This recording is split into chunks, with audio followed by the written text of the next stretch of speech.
Doctor Mohammad ইউনূসের নেতৃত্বাধীন অন্তর্বর্তীকালীন সরকারকে দলের পক্ষ থেকে সমর্থন জানিয়েছেন জাতীয় পার্টির মহাসচিব মুজিবুল হক চুন্নু। একই সাথে রাষ্ট্র সংস্কারে ৩ মাসের বেশি যৌক্তিক সময় নিলে আপত্তি থাকবে না দলটির। রাজধানীর বনানীতে জাতীয় পার্টির প্রধান কার্যালয়ে প্রেস ব্রিফিংয়ে তিনি এসব কথা বলেন। এসব নির্বাচন পদ্ধতি ব্যবস্থা সংস্কারের পাশাপাশি সাংবিধানিক প্রতিষ্ঠানকেও সংস্কারের দাবি জানান জাপা মহাসচিব।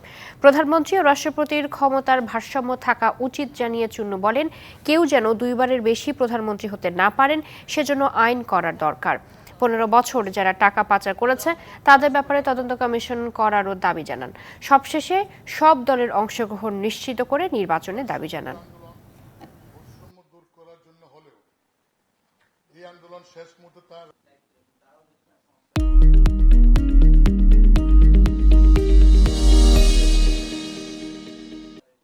অন্তর্বর্তীকালীন সরকারের প্রধান উপদেষ্টা এবং যারা উপদেষ্টা হিসেবে নিয়োগ লাভ করেছেন তাদেরকে দলের পক্ষ থেকে অভিনন্দন জানাই, ধন্যবাদ জানাই এবং সমর্থন জানাই। বর্তমান সংসদীয় পদ্ধতির প্রধানমন্ত্রীর যে একক ক্ষমতা, সেই ক্ষমতা কমিয়ে রাষ্ট্রপতি, প্রধানমন্ত্রী এবং পার্লামেন্টের মধ্যে ক্ষমতার একটা ভারসাম্য যাতে বজায় থাকে, 2 বারের বেশি যেন কেউ প্রধানমন্ত্রী না হতে পারেন, তার জন্য প্রয়োজনীয় আইন করার জন্য আমরা অনুরোধ করছি।